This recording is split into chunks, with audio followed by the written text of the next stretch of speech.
তো কি ধরনের সমস্যা হচ্ছে লোডশেডিং? আরে সারাদিনে আপনার 5-6 ঘন্টা লোডশেডিং থাকে। একটা বিদ্যুৎ বিল বকেয়া থাকলে তাড়াতাড়ি দৌড় ফেরে বিদ্যুতের লোক আসে লাইন কাটার জন্য। আর এই যে সারাদিন মানুষে কাজকর্ম কইরা এই যে অবস্থার মধ্যে মানুষ কি করে ঘুমায়, কি করে দিন যাপন করে, সারাদিন তো লোডশেডিং দেয়, রাত্রে পর্যন্ত লোডশেডিং এর যন্ত্রণায় আমরা এই বিদ্যুৎ পাই না, করতে পারি না।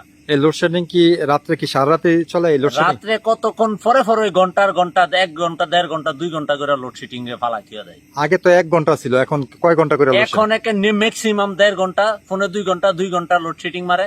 এই যে এখনো কিছুক্ষণ আগে 2 ঘন্টায় লোডশেডিং এ তারপর কারেন্ট দিছে অনেক।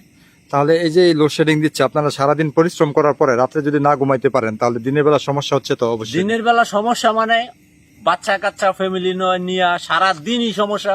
দুপুর বেলা এই যে পানি কাঞ্জি থাকে না, এই টাইমে কারেন্ট জায়গা, তারপর লোডশেডিং এ একটা সমস্যা করে বয়ে থাকে।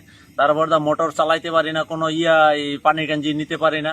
তারা এই বিদ্যুৎ যে কোনো সময় অফ করে থুয়া দেয়, কোনো টাইম টেবিল নাই।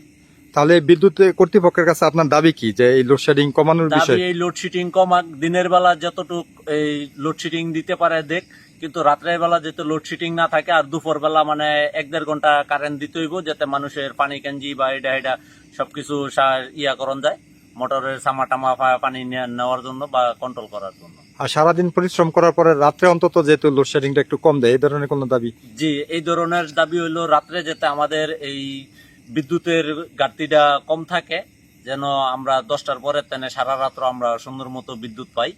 10টার আগ পর্যন্ত একটু সমস্যা হইলেও চলে, সমস্যা হইব না, কিন্তু 10টার পরে তেনে আমাদের বিদ্যুৎ সারাক্ষণ এটা থাকতে হইব, এটা আমার দাবি করি।